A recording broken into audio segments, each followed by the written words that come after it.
যখন বলেন হে জিবরাইল তোমাকে বলতে হবে 7 নম্বর স্তর জাহান্নামের মধ্যে আল্লাহ কাদেরকে দিবেন।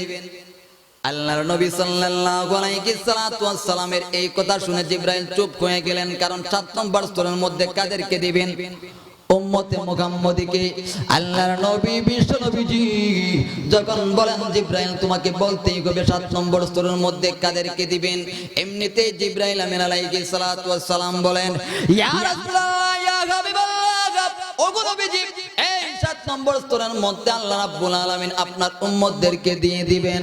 এমনিতেই মহান আল্লাহ রাব্বুল আলামিনের হাবিব বিশ্ব নবী সাল্লাল্লাহু আলাইহি সাল্লাতু ওয়াস সালাম চুপ হয়ে গেলেন। আল্লাহর নবী সাল্লাল্লাহু আলাইহি সাল্লাতু ওয়াস সালামের চোখ বেয়ে পানি পড়তে আরম্ভ হলো।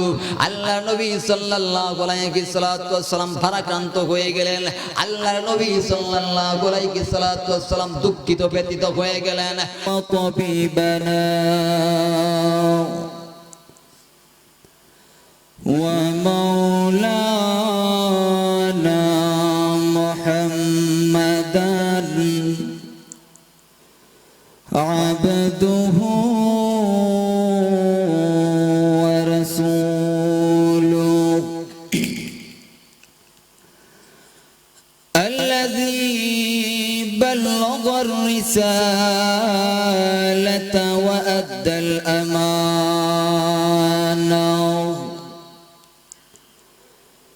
ونصح الأمة وكشف الغمة الذي جعله الله أعلاما الأولين والآخرين وجعله خاتم النبيين صلى الله تعالى عليه وعلى سائر إخوان من النبيين والمرسلين ورضي الله عن جميع صحابه الغر الكرام السادة النجباء الأعلام. أما بعد فقد قال الله تبارك وتعالى في كلامه المجيد وفي فرقانه الحميد.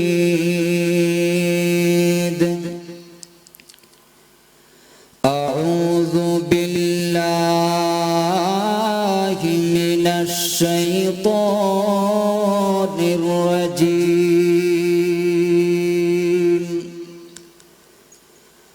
بسم الله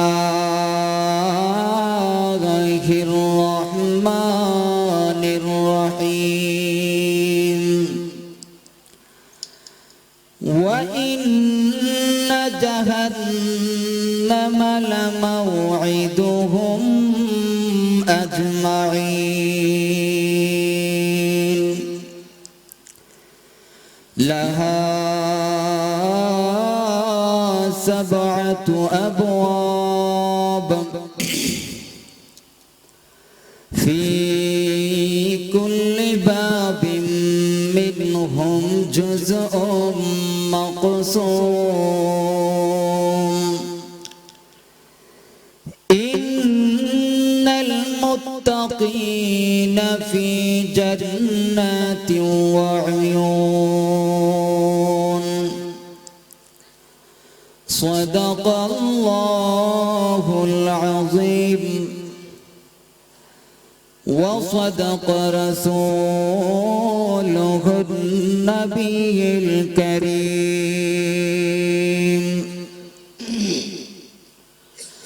ونحن على ذلك من الشاهدين والشاكرين والحمد لله رب العالمين صلى الله على سيدنا ومولانا محمد وعلى آله وأصحابه وسلم صلى الله على سيدنا ومولانا محمد وعلى آله وأصحابه وسلم لا إله إلا الله لا إله إلا الله جري شوري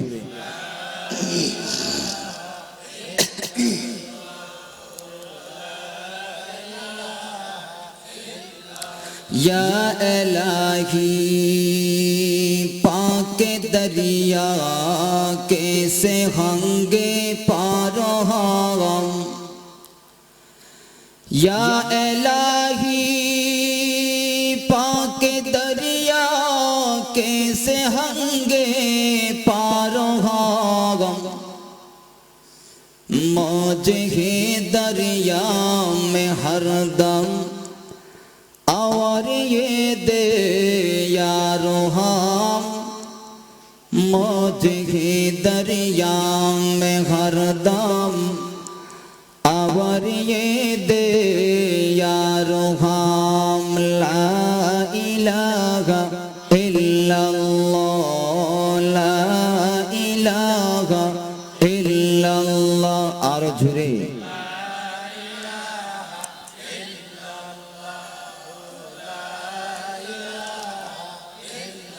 आयशा अशरत के दो आलम कुछ नहीं मतलब मुझे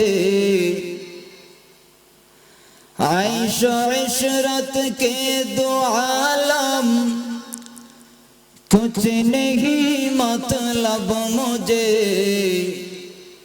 जश्न गिरिया सीना बिरिया कराता या रब मुझे जश्न गिरिया सीना बिरिया कराता या रब मुझे ला इलाहा इल्लल्लाह ला इलाहा इल्लल्लाह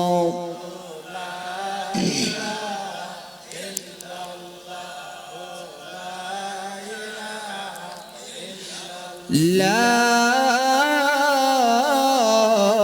إله إلا الله محمد رسول الله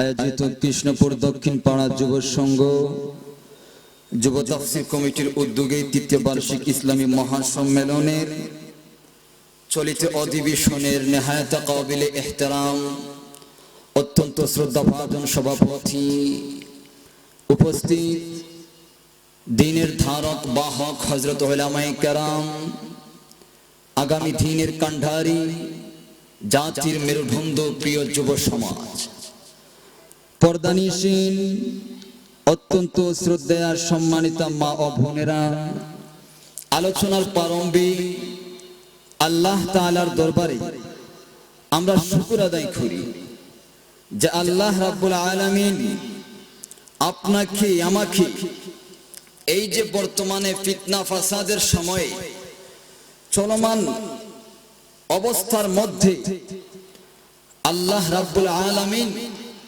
ধৈর্য সহকারে আমাদেরকে এরকম একটি মহতি মাহফিলের মধ্যে এসে উপস্থিত হয়ে ধৈর্য সহকারে উলামায়ে কেরামের জবান থেকে দ্বীনের আলোচনা শোনার তৌফিক দান করেছেন। এজন্য আল্লাহ তাআলার দরবারে আমরা শুকর আদায় করি, সকলে বলি আলহামদুলিল্লাহ। আমরা যে মাহফিলের মধ্যে উপস্থিত হতে পেরেছি, এটা আল্লাহ তাআলার এমন এক নিয়ামত যে এই নিয়ামতের শুকর আদায় করে কখনো শেষ করা সম্ভব না। কারণ এটা এমন একটি মাহফিল, যেই মাহফিলের মধ্যে আপনি বসা মাত্রই জীবনের তামাম সগীরা গুনাহ মাফ। আরো জোরে, শুধু এখানেই শেষ না, এটা এমন একটি মাহফিল যেই নাই আপনার দিনের আলোচনা যেই মজলিসে এখানে তারা বসে আছে, তাও শেষ না। রাসূলের সাহাবী আবু হুরায়রা রাদিয়াল্লাহু তাআলা আনহু বলেন, দ্বীনি মজলিস এটা এমন একটি গুরুত্বপূর্ণ এবং ফজিলতি মজলিস, যেই মজলিসের জন্য আল্লাহ রাব্বুল আলামিন একদল ফেরেশতাদেরকে নিয়োজিত করে রেখে দিয়েছেন যে আমার কোন বান্দারা ওই মাহফিলের মধ্যে বসে তাদের একটু হাজিরা নিয়ে আসে। ফেরেশতারা আসেন, এলাকার মধ্যে তারা ঘোরাফেরা করেন। ঠিক তখনই যখন দেখেন কোন দ্বীনি মজলিস মাহফিল হইতেছে, আল্লাহর ফেরেশতারা ওই মাহফিলের মধ্যে যান, গিয়ে দেখেন কারা ঢুকেছেন, কারা বসে আছেন। তখন সকলের নাম ওনারা ডায়েরির মধ্যে উঠান। আল্লাহ রাব্বুল আলামিন তখন ফেরেশতাদেরকে বলেন, ওই যে খুনার মধ্যে একজন বান্দা আছে, এ তো সওয়াবের নিয়তে বসছে না, এ আসলে তার পাশের জনের কাছে টাকা এইটা নেওয়ার জন্য আসে মাহফিলে ঢুকছে, এর নাম কেন লেখলা? তখন ফেরেশতারা বলেন, আল্লাহ আপনার দ্বীনি মজলিসের মধ্যে যে বান্দারা আপনার ইবাদতের জন্য, ভবিষ্যৎ জীবনকে সুন্দর করার জন্য, হালাল এবং হারামের মধ্যে পার্থক্য করার জন্য যারা বসেছেন, আপনার ওই বান্দা এদের পাশেই তো বসেছে। তখন আল্লাহ বলেন, আচ্ছা যখন নামটা উঠাইলাম তাহলে আমি ওই বান্দাদের খাতায় এদের নাম উঠাইয়া দিলাম। সুতরাং ওই বান্দা যারা এখানে সওয়াবের নিয়তে বসেছে, এদের যেই পরিমাণ সওয়াব, ওই যে একজন বান্দা বিনা সওয়াবের নিয়ত ছাড়াই এসেছিল, তার অন্য কোনো প্রয়োজনে এসেছিল, ওই বান্দারও সমান সওয়াব। আর একটু জুড়ে, এখানেই শেষ নয়। আল্লাহ রাসূল বলেন, রাসূলের সাহাবী ইবনে আব্বাস রাদিয়াল্লাহু তাআলা আনহু হাদিস রওয়ায়াত করেন, বর্ণনায় করেন, একদিন রাসূল ওনার সাহাবী ইবনে আব্বাস রাদিয়াল্লাহু তাআলা আনহুকে নিয়ে মসজিদে নববীর মধ্যে প্রবেশ করেছেন। এমন সময় মসজিদে নববীর মধ্যে তিনটি দল ছিলেন, ইবাদত করতেছিলেন। লক্ষ্য করে শুনেন, প্রথম যেই দল ছিলেন তারা নামাজ আদায় করতেছিলেন। নামাজ কি ইবাদত নাকি গুনাহের কাজ? ইবাদত। এরপরে যারা আরেকজন দেখলেন এক পাশের মধ্যে বসে আছে, এরা তেলাওয়াত করতেছেন, কোরআনের তেলাওয়াত, এটা কি? ইবাদত। এরপর দেখলেন আরেক দল, একজন হুজুর মিম্বরের মধ্যে বসে আছেন, আর কিছু লোক সামনের মধ্যে বসে আছেন, একজন দ্বীনের বিধান বর্ণনা করতেছেন, বাকি সবাই শুনতেছেন। তাহলে রাসূল বললেন, এরা হচ্ছে তালিম তাআল্লুমা, অর্থাৎ দ্বীনের বিধিবিধানের আলোচনা করতেছেন। আল্লাহ রাসূল ডাক দিয়ে বলেন, সাহাবী ইবনে আব্বাস, এই যে দেখো তিনটি দল ইবাদত করতেছে। আচ্ছা, প্রথম দল যারা ইবাদত করতেছে, দ্বিতীয় দল, তৃতীয় দল, এদের মধ্যে সবচাইতে মকবুল কোন দল? আল্লাহ রাসূলের সাহাবী ইবনে আব্বাস রাদিয়াল্লাহু তাআলা আনহু বলেন, ইয়া রাসূলুল্লাহ, ইয়া হাবিবাল্লাহ, আল্লাহ নবী গো, আমার তো জানা নাই ওই যে তিনটি দল দেখা যায়, এর মধ্যে কোন দল উত্তম? আল্লাহ নবী, বিশ্ব নবী রাহমাতুল লিল আলামিন ডেকে ডেকে বলেন, ওরে সাহাবী ইবনে আব্বাস, ওরে সাহাবী, ওই যে তিনটি দল দেখা যায়, তোমার কি বুঝে আসে না কোন দল বেশি উত্তম? আল্লাহর নবীর সাহাবী ইবনে আব্বাস রাদিয়াল্লাহু তাআলা আনহু বলেন, নবীজি গো, আমার তো মনে হয় না যে কোন দল সর্বে মকবুল, কোন দল সবচাইতে বেশি মকবুল আল্লাহর দরবারে। আল্লাহ নবী, বিশ্ব নবী রাহমাতুল লিল আলামিন ওনার সাহাবী ইবনে আব্বাস রাদিয়াল্লাহু তাআলা আনহুকে বলেন, সাহাবী লক্ষ্য করে দেখো, প্রথম যেই দল দেখা যায় অর্থাৎ যারা নামাজ আদায় করতেছেন তাদের নামাজ ততক্ষণ পর্যন্ত কবুল হবে না যতক্ষণ পর্যন্ত তারা দ্বীনের বিধানগুলো, নামাজের রুকনগুলো সহিভাবে আদায় না করবে, কেরাত যতক্ষণ পর্যন্ত সহিভাবে না করবে ততক্ষণ পর্যন্ত তাদের নামাজ কবুল হবে না। হে সাহাবী শুনুন, দুই নম্বরে যেই দল দেখা যায় অর্থাৎ তারা কোরআন শরীফ তেলাওয়াত করতেছেন, তাদের তেলাওয়াত এর সওয়াব ততক্ষণ পর্যন্ত পাবে না যতক্ষণ পর্যন্ত তারা সহিভাবে আদায় না করতে পারবে, সহিভাবে তারা তেলাওয়াত না করবে। বরং যদি ভুল তেলাওয়াত করে এর বদলে আমার বান্দারা, আমার উম্মতের আরো বেশি অভিশাপের কারণ হয়ে যাবে, তারা অভিশাপের মুখাপেক্ষী হয়ে যাবে। কিন্তু রে সাহাবী জানোনি, ওই যে 3 নম্বর যেই দল দেখা যায়, হে আমার সাহাবী ইবনে আব্বাস শুনো, হে বিশ্বের মুসলমান, ওই যে 3 নম্বর যেই দল দেখা যায় অর্থাৎ একজন দ্বীনের বিধি বিধান বর্ণনা করেন আর বাকি সবাই বড় মনোযোগের সহিত শুনেন, তাদের ইবাদত আমার আল্লাহ সরাসরি কবুল করে নেন। এই পরিমাণ ফজিলত আল্লাহ সরাসরি কবুল করেন। অর্থাৎ এখানে কে সওয়াবের নিয়তে বসলো আর কে অন্য প্রয়োজনে বসলো, এর কোনো তো মিস করা হয় না। আল্লাহর রাসূল বলেন, এখানে যে বসে তারও সগীরা গুনাহ মাফ, যে বড় মনের যুগের সহিত শুনে তারও জীবনের সগীরা গুনাহ মাফ। এজন্য এইরকম মহতি মাহফিল যেখানেই হবে আপনারা বসবেন তো ইনশাআল্লাহ, মনোযোগের সহিত আলোচনা শুনবেন। আলোচনার বিষয় জান্নাত এবং জাহান্নাম এর নাজ ও নিয়ামত। জান্নাতি ব্যক্তিরা তারা কি নাজ এবং নিয়ামত ভোগ করবে এবং জাহান্নামী ব্যক্তিরা কি নাজ এবং নিয়ামত ভোগ করবে। এখানে মাইকের ইয়ে কই, এটা একটু উঠাই তুই। জান্নাত এবং জাহান্নাম এর নাজ এবং নিয়ামত, অর্থাৎ জান্নাতি ব্যক্তিরা কি নিয়ামত পাবে আবার জাহান্নামীদের জন্য কি আযাব আছে।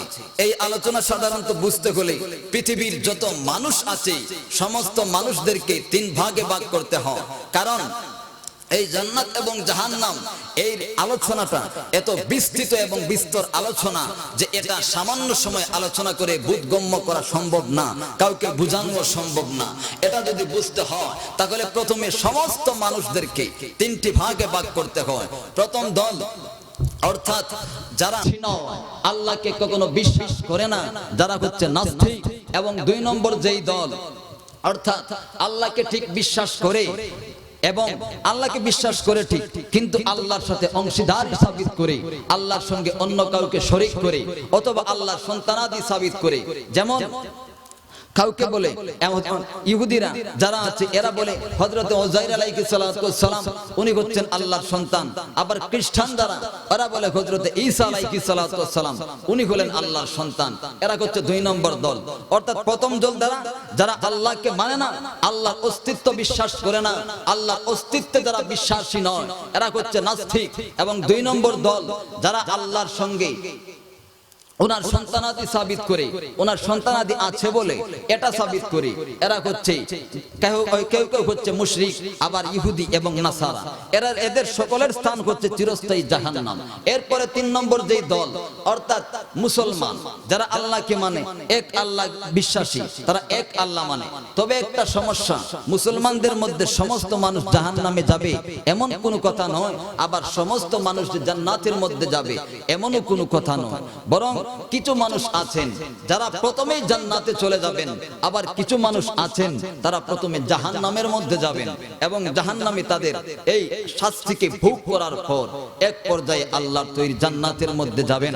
তো 2 নম্বর যেই দল এদের সম্পর্কে আল্লাহ পাক রব্বুল আলামিন কোরআনে কারিমের মধ্যে বলেন, وقالت اليهود عزير ابن الله।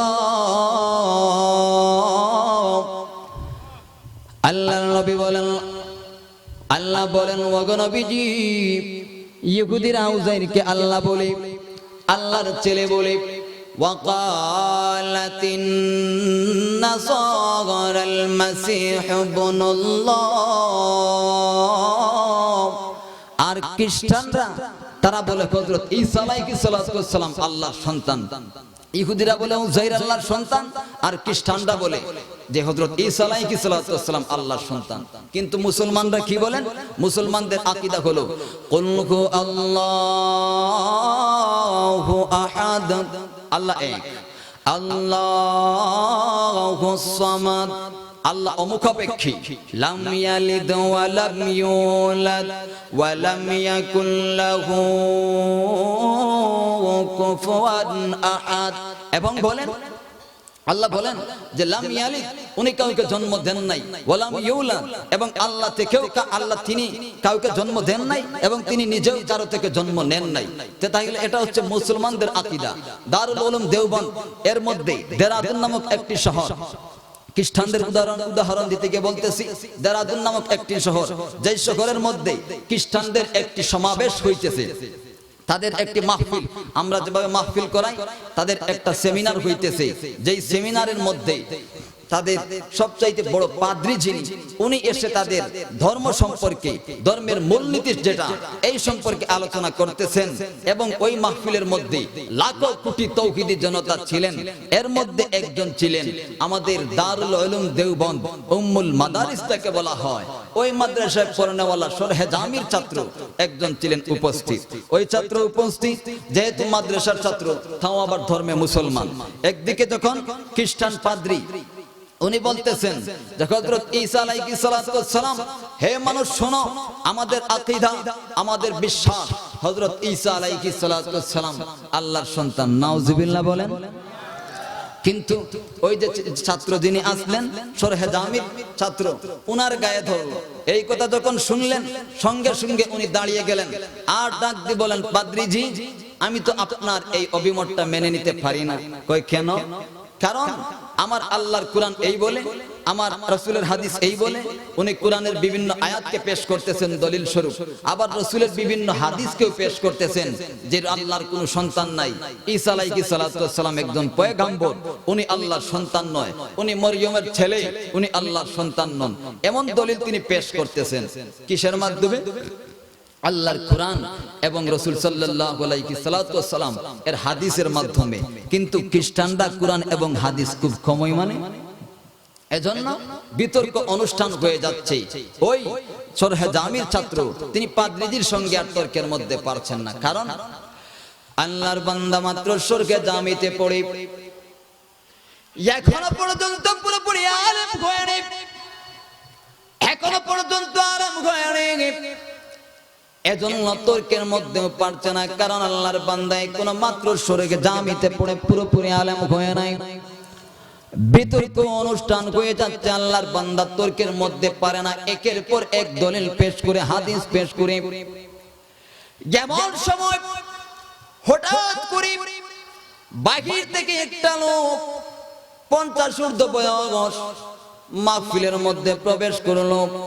প্রবেশ করে বলে, পাদ্রীজি, ও বাতিজাগা, এই পাদ্রীজির সঙ্গে তোমার কি হয়েছে?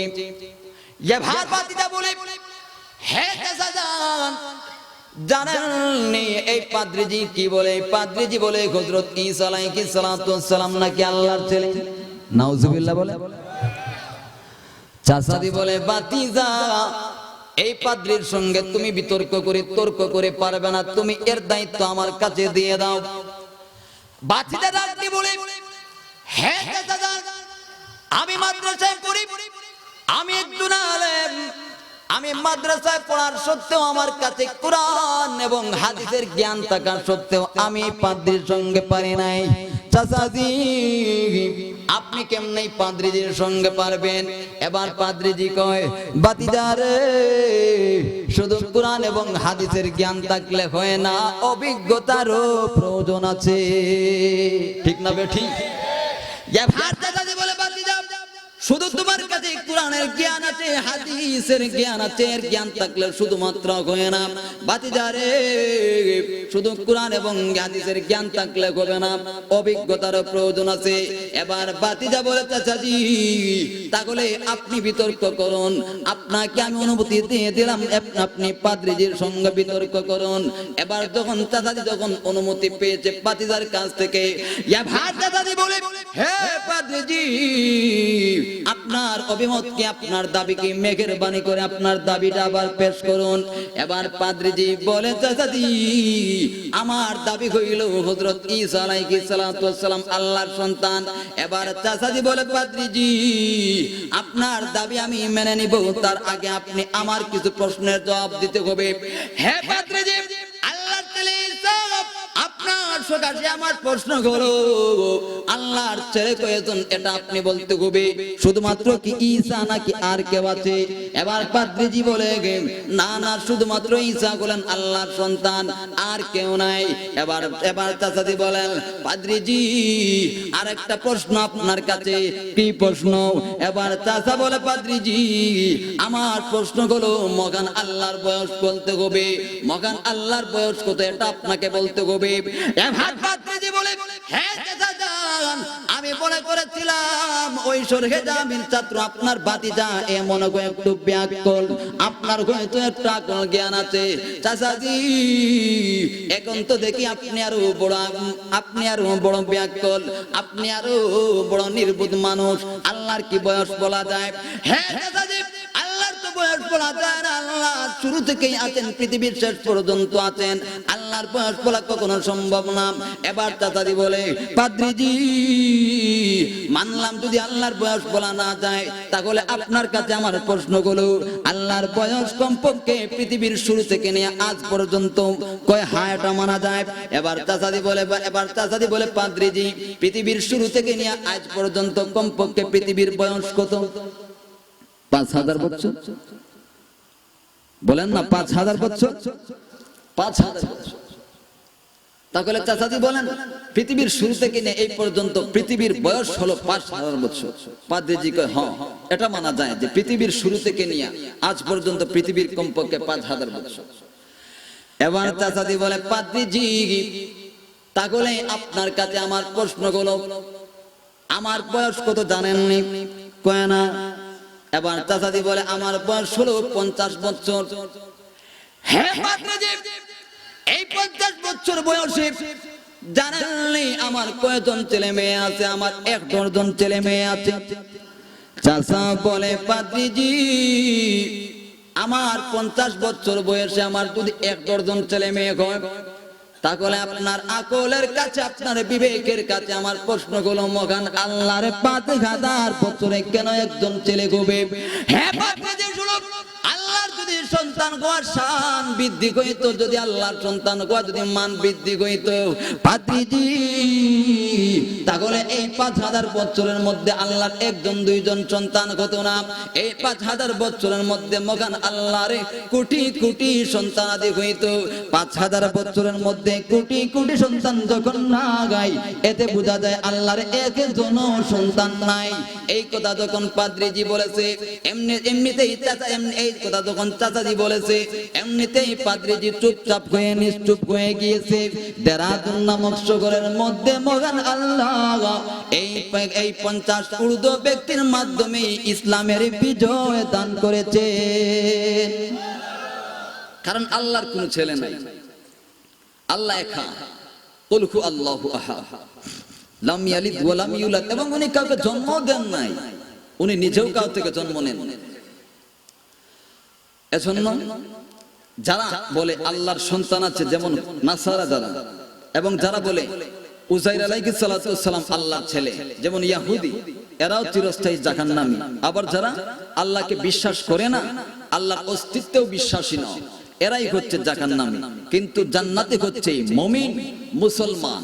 কিন্তু মুসলমানদের মধ্যেও আল্লাহ কিছু কিছু মানুষদেরকে ভয় দেখিয়েছেন। কোরআনে বলেন ওয়া ইন্না জাহান্নামা লামাউইদুহুম আজমাইন। আল্লাহ বলেন নবীজি গো আমি আপনার উম্মতদেরকে ভয় দেখিয়ে দিয়েছি। আল্লাহ বলেন নবীজি গো আমি আপনার উম্মতদেরকে ভয় দেখিয়েছি জাহান্নামের মধ্যে দিব, আমি আপনার উম্মতদের মধ্যেও কিছু সংখ্যককে জাহান্নামের মধ্যে দিব।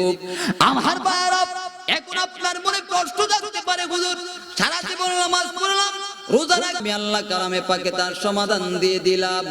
লাগা সাবআতু আবওয়াব,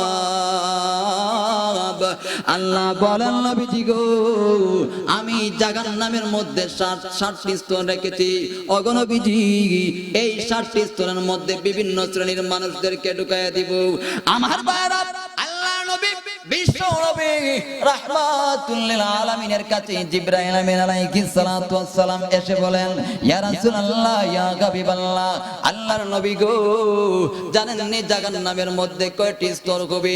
আল্লাহর নবী সাল্লাল্লাহু আলাইহি সালাতু ওয়াস সালামকে যখন সর্বপ্রথম জিবরাইল যখন জান্নাতের কথা জাহান্নামের কথা আলোচনা করেন, আল্লাহর নবী বিশ্ব নবী সাল্লাল্লাহু আলাইহি সালাতু ওয়াস সালাম জিবরাইল আমিন আলাইহিস সালাতু ওয়াস সালামকে বলেন, না জিবরাইল, আমার তো জানা নাই, মেঘের বাণী করে তুমি আমাকে একটু জানিয়ে দাও। আল্লাহর নবী সাল্লাল্লাহু আলাইহি সাল্লাতু ওয়াস সালামকে এবার জিবরাইল বলে, ইয়া রাসূলুল্লাহ, ইয়া হাবিবাল্লাহ, ওগো নবীজি, জানেন এই জান্নাতের মধ্যে 60টি স্তর হবে গো নবীজি। ওগো নবীজি, এই 60টি স্তরের মধ্যে কাদেরকে আল্লাহ ঢুকাবেন জানেন নি? আল্লাহ রাব্বুল আলামিন কাদেরকে জাহান্নামী করা বানাইবেন, এই 60টি স্তরের মধ্যে কাদেরকে দিবেন, কোন দলদেরকে দিবেন, এটা আপনি জানেন নি? আল্লাহর নবী বিশ্ব নবীজি বলেন, না জিবরাইল, না আমার তো জানা নাই, মেঘের বাণী করে যদি তোমার জানা থাকে আমাকে বলো। আল্লাহর নবী বিশ্ব নবী সাল্লাল্লাহু আলাইহি সাল্লাতু ওয়াস সালামকে আবার জিবরাইল আমিন আলাইহিস সালাতু ওয়াস সালাম বলেন, নবীজি গো, জানেন নি জাহান্নামের সর্বপ্রথম নম্বর স্তরের মধ্যে কে যাবে? আর এই সর্বপ্রথম নম্বর স্তর হইল হাওয়া নামক জাহান্নাম, যাকে বলা হয় সর্বনিকৃষ্ট জাহান্নাম। ওগো নবী বিশ্ব নবী, জানেন নি হাওয়া নামক জাহান্নামের মধ্যে আল্লাহ কাদেরকে দিবেন? আল্লাহর নবী সাল্লাল্লাহু আলাইহি সাল্লাতু ওয়াস সালাম যখন বললেন না, এবার জিবরাইল আমিন আলাইহিস সালাতু ওয়াস সালাম বলেন, ওগো নবীজি, এই প্রথম নম্বর স্তর সর্বনিকৃষ্ট স্তরের মধ্যে মহান আল্লাহ মুনাফিক যারা মুনাফিকি করে, অর্থাৎ যারা মুখ দিয়ে এক কথা বলে অন্তর দিয়ে বলে আরেক কথা, এই প্রথম নম্বর স্তরের মধ্যে সর্বনিকৃষ্ট স্তর জাহান্নামে আমার আল্লাহ মুনাফিকদেরকে দিয়ে দিবেন। আল্লাহ নবী বিশ্ব নবী সাল্লাল্লাহু আলাইহি সাল্লাতু ওয়াস সালামকে যখন এবার জিবরাইল আমিন আলাইহিস সালাতু ওয়াস সালাম বলেন, নবীজি গো, জানেন নি 2 নম্বর স্তরের মধ্যে আল্লাহ কাদেরকে ঢুকাইয়া দিবেন? ওগো নবী বিশ্ব নবীজি, এই 2 নম্বর স্তরের মধ্যে কাদেরকে দিবেন জানেন নি? আল্লাহর নবী সাল্লাল্লাহু আলাইহি সাল্লাতু ওয়াস সালাম বলেন, না আমার জানা নাই, তুমি আমাকে জানিয়ে দাও।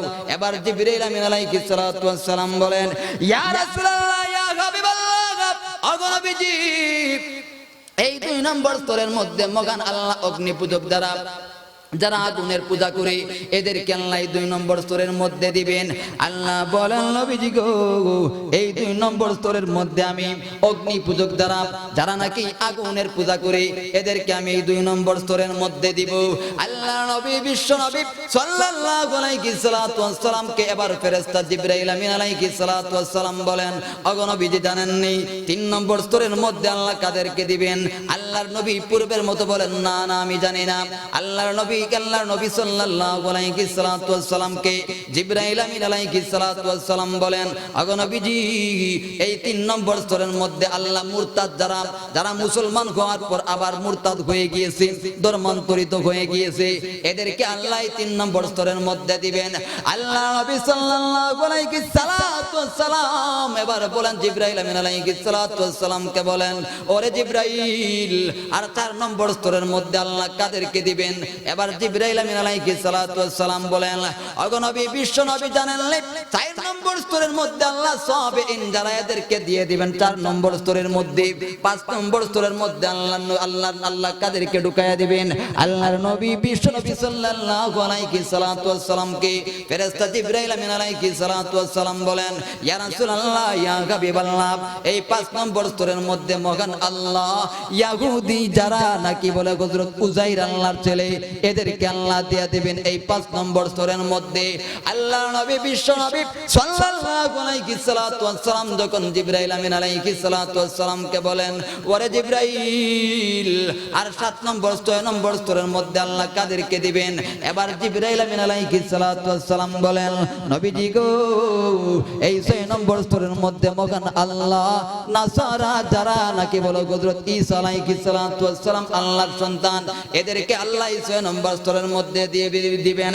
আল্লাহ নবী বিশ্ব নবী সাল্লাল্লাহু আলাইহি সাল্লাতু ওয়াসসালাম যখন বললেন 7 নম্বর স্তরের মধ্যে কাকে দিবেন, এবার ফেরেশতা জিবরাইল আমিন আলাইহিস সালাতু ওয়াসসালাম চুপ হয়ে গেলেন, কোনো কথা বলেন না। আল্লাহর নবী বিশ্ব নবীজি জিবরাইল আমিন আলাইহিস সালাতু ওয়াসসালামকে বলেন, হে জিবরাইল, তুমি কেন চুপ হয়ে গেলে? তুমি কেন কোনো কথা বলো না? আল্লাহর নবী বিশ্ব নবী সাল্লাল্লাহু আলাইহি সাল্লাতু ওয়াসসালাম কে এবার জিবরাইল আমিন আলাইহিস সালাতু ওয়াসসালাম বলেন, নবীজি গো, এই 7 নম্বর স্তরের মধ্যে কাদেরকে আল্লাহ দিবেন এটা আমি বলতে পারবো না, আমার জবান দিয়ে আমি এটা বাইর করতে পারবো না। আল্লাহর নবী বিশ্ব নবী সাল্লাল্লাহু আলাইহি সাল্লাতু ওয়াসসালাম যখন বললেন, না জিবরাইল, তোমাকে বলতে হবে এই স্তরের মধ্যে আল্লাহ কাদেরকে দিবেন। এবার জিবরাইল আমিন আলাইহিস সালাতু ওয়াসসালাম বলেন, নবীজি গো, এদের মধ্যে মহান আল্লাহ আপনার উম্মতদেরকে দিয়ে দিবেন।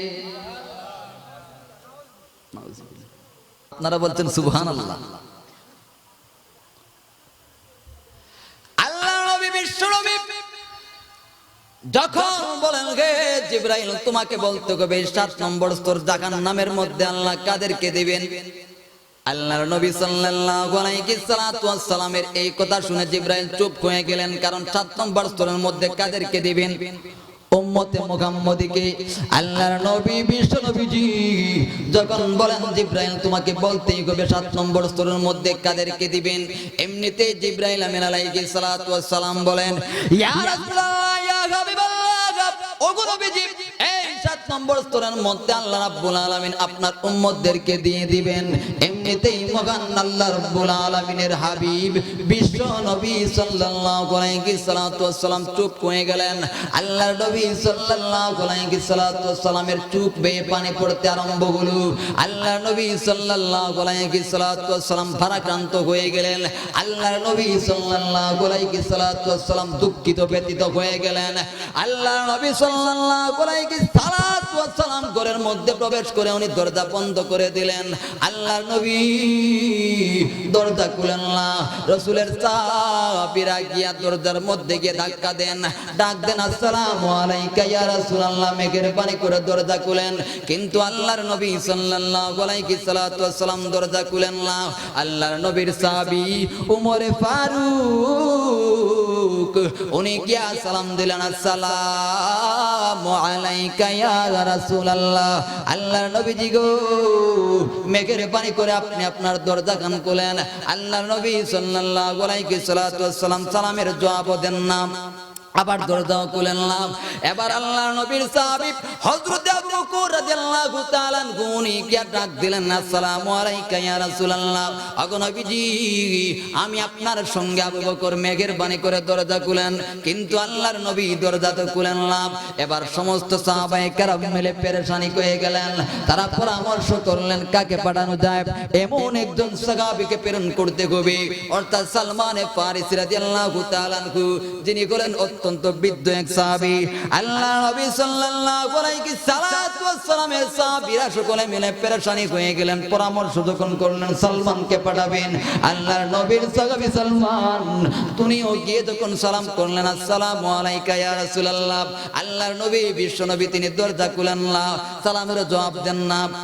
এবার সালমান ফারিসি রাদিয়াল্লাহু তাআলা আনহু বলেন, আর কোনোভাবে সম্ভব নয়। আল্লাহর নবী বিশ্ব নবীর দরজা খুলাতে বলে ওনার আদরের দুলানি ফাতেমাতুজ জোহরার বাড়িতে যেতে হবে। আল্লাহর নবীর সাহাবীরা সকলেই মিলে পরামর্শ করে এবার সালমান ফারিসি রাদিয়াল্লাহু তাআলা আনহুকে ওনার সাহাবী সালমান ফারিসি রাদিয়াল্লাহু তাআলা আনহুকে ফাতেমাতুজ জোহরার বাড়ির মধ্যে পাঠিয়ে দিলেন। আল্লাহর নবীর সাহাবী সালমান ফারিসি ফাতেমাতুজ জোহরার বাড়ির দরজার মধ্যে করাঘাত করলেন। আল্লাহর নবী আদরের দুলালি ফাতেমাতুজ জোহরা ঘরের ভিতর থেকে বলেন, মান আনতা? সালমান ফারিসি বলেন, আনা সালমানুল ফারিসি। কেন আপনি এসেছেন? হযরত সালমান বলেন, ফাতেমা, আল্লাহর নবী বিশ্ব নবীজি মনে হয় আমাদের উপর নারাজ হয়ে গেছেন। ফাতেমা গো, আমার মনে হয় তুমি ফাতেমা না গেলে আর বিশ্ব নবী কোনোদিন দরজা খুলবেন না। আল্লাহর নবী ঘরের মধ্যে কিসের জন্য বসে আছেন, উনি দরজা খুলেন না, মনে হয় আমাদের উপর নারাজ হয়ে গেছেন। ফাতেমা গো, তুমি একটু আল্লাহর নবীর বাড়ির মধ্যে যাও, দেখো তুমি একটু দরজা খুলাইতে পারো কিনা। আল্লাহর নবীর আদরের দুলালি ফাতেমাতুজ জোহরা চলে গেলেন বিশ্ব নবীর বাড়িতে। আসসালামু আলাইকা ইয়া আবি, আব্বাজান গো, আপনার উপর আল্লাহর পক্ষ থেকে শান্তি বর্ষিত হোক। আল্লাহর নবী বিশ্ব নবী সাল্লাল্লাহু আলাইহি সাল্লাতু ওয়াস সালাম যখন ওনার আদরের দুলালি ফাতেমাতুজ জোহরার যখন সালাম শুনলেন, আল্লাহর নবী বিশ্ব নবী ঘরের ভিতর থেকে দরওয়াজা করে দিলেন। হযরত ফাতেমা ঘরের মধ্যে প্রবেশ করে বলেন, ইয়া রাসূলুল্লাহ, ইয়া হাবিবাল্লাহ, ওগো নবীজি, আপনার চোখে কেন পানি দেখা যায়? আপনার কি হয়েছে গো নবীজি, আপনি আমাকে বলেন। আল্লাহর নবী বিশ্ব নবী বলেন, ফাতেমা রে, তুমি আমার কারণ জেনে কোনো ফায়দা নাই, তুমি আমার কিছুই করতে পারবে না। আল্লাহর নবী সাল্লাল্লাহু আলাইহি সাল্লামের আদরের দুলালি ফাতেমাতুজ জোহরা বলেন, আব্বা গো, মেহেরবানি করে বলেন আপনার কি হয়েছে, দেখি আমি কিছু করতে পারি কিনা। আল্লাহর নবী বিশ্ব নবী সাল্লাল্লাহু আলাইহি সাল্লাম বলেন, ফাতেমা গো, জানোনি আমার কাছে জিবরাইল আমিন আলাইহিস সালাতু ওয়াস সালাম এসেছিলেন, উনি বলেছেন যে আমার উম্মত নাকি জাহান্নামের মধ্যে যাবে। ফাতেমা গো, এই সংবাদ যখন আমি শুনলাম, এমনিতেই আমার চোখ থেকে পানি পড়তে শুরু হয়ে গেছে। ওগো ফাতেমা, আমার উম্মতের জন্য আমার এত দরদ অন্তরে, এত ভালোবাসা আমার অন্তরে, সেই উম্মত জাহান্নামের মধ্যে যাবে, আমি বিশ্ব নবীর অন্তর দর্শয়ান, আমার বিশ্ব নবীর মন মানে না। আল্লাহর রাসূলের আদরের দুলালি ফাতেমাতুজ জোহরা বলেন, ইয়া রাসূলুল্লাহ, ইয়া হাবিবাল্লাহ, ওগো নবীজি, আপনার উম্মতকে চিরজীবনের জন্য জাহান্নামে যাবে। আল্লাহর নবী সাল্লাল্লাহু আলাইহি সাল্লাম বলেন, না রে ফাতেমা, আমার উম্মত চিরজীবনের জন্য জাহান্নামে যাবে না। এমনিতেই আল্লাহর রাসূলের আদরের দুলালি ফাতেমাতুজ জোহরা বলেন, নবীজি গো, চিরজীবনের জন্য যদি আপনার উম্মত জাহান্নামে যায় না, ওগো নবীজি, আপনি টেনশন করবেন কেন, আপনি চিন্তা করবেন কেন? হযরত ফাতেমাতুজ জোহরার উত্তরে বিশ্ব নবী সাল্লাল্লাহু আলাইহি সাল্লাম বলেন, ফাতেমা রে, তুমি তো জানো না আমি বিশ্ব নবী সাল্লাল্লাহু আলাইহি সাল্লামের উম্মত একটা সেকেন্ডের জন্য জাহান্নামে যাবে, আমি বিশ্ব নবী তাও মানতে পারি না। এই পরিমাণ দরদ বিশ্ব নবীর অন্তরে। দিল মেরা তসখীর কিয়া এক আরবী নে, দিল মেরা তসখীর কিয়া এক আরবী নে, মক্কি মদনী হাশমি মতলবী নে, মক্কি মদনী হাশমি মতলবী নে। এবার আল্লাহর নবী বিশ্ব নবী সাল্লাল্লাহু আলাইহি সাল্লাম বলেন, ও ফাতেমা গো, জানোনি এরপর আমার উম্মতের কি হবে? আল্লাহর নবী বিশ্ব নবী সাল্লাল্লাহু আলাইহি সাল্লাম কে এবার ওনার আদরের দুলালি ফাতেমা বলেন, আগো নবীজি, জাহান্নামের মধ্যে আপনার উম্মতের কি পরিমাণ আযাব হবে? আল্লাহর নবী বিশ্ব নবী বলেন, হে ফাতেমা, আমার উম্মত যখন জাহান্নামের মধ্যে চলে যাবে, আল্লাহ রাব্বুল আলামিন আমার জাহান্নামী বান্দাদেরকে এই পরিমাণ বড় একটি শরীর দান করবেন, এত মোটা একটি দেহ দান করবেন যে প্রায় 3 রাত 3 দিন দূরত্বের মতো এই পরিমাণ মোটা তার শরীর হয়ে যাবে। এবার মোটা শরীর যখন তার হবে, মোটা শরীর হওয়ার কারণে তার খানার বেশি প্রয়োজন পড়বে। আল্লাহ রাব্বুল আলামিনের কাছে সে আবদার করবে, ইয়া রাহমান ইয়া রাহিম, ও মেঘের সুবহানাল্লাহ, আমার তো বড় খানা পেয়েছে, আমার খিদে পেয়েছে, মেহেরবানি করে আপনি আমাকে একটু খানা দিন। আল্লাহ রাব্বুল আলামিন ফেরেশতাদেরকে বলবেন, ফেরেশতারা রে, আমার ওই গুনাহগার বান্দার জন্য তোমরা যাকুম নামক ফলটি তার সামনে নিয়ে দাও। আল্লাহ রাব্বুল আলামিনের অর্ডারে এবার ফেরেশতারা ওনার কাছে, ওই বান্দার কাছে যাকুম নামক ফল নিয়ে পেশ করবে। ও মুসলমান, যাকুম নামক ফল এটা এমন একটি ফল যেই ফলের চতুর্দিকে আছে কাঁটা বিদ্ধ করা, অর্থাৎ এই ফলটি জাহান্নামের তলদেশের মধ্যে রোপণ করা হয়। আল্লাহ রাব্বুল আলামিন বলেন, ইন্নাকা শাজারাতুন তাখরুজু মিন নাসলিল জাহিম, এটা এমন একটি ফল যেই ফলটি জাহান্নামের তলদেশের মধ্যে রোপণ করা হয়। জাহান্নামের তলদেশ থেকে এটা উৎপন্ন হয়। আগুনের মধ্যে সাধারণত গাছ হয় না, কিন্তু যাকুম নামক ফল এটা জাহান্নামের তলদেশে এটা উৎপাদিত হয়। কাঁটাদার একটি ফল, এই ফল যখন বান্দার সামনে দেওয়া হবে, বান্দার সামনে দেওয়ার কারণে পেটের খিদার জ্বালা সে বান্দা মুখে দিয়ে দিবে। আল্লাহ রাব্বুল আলামিনের বান্দা যখন এই যাকুম নামক ফল যখন তার পেটের মধ্যে দেওয়ার জন্য তার মুখের মধ্যে প্রবেশ করাবে, এমনিতেই ওই ফলের কাঁটা তার গলার মধ্যে বিদ্ধ হয়ে যাবে। গলার মধ্যে চতুর্দিকে তার কাঁটা বিদ্ধ হয়ে যাবে। চতুর্দিকে যখন কাঁটা বিদ্ধ হবে, আল্লাহর বান্দার পানির বড় প্রয়োজন করবে। পানির জন্য আল্লাহর কাছে দোয়া করতে থাকবে, আল্লাহ পানির ব্যবস্থা করুন। আল্লাহ রাব্বুল আলামিন ফেরেশতাদেরকে বলবেন, ফেরেশতারা রে, যা আমার বান্দার জন্য পানি নিয়ে যাও।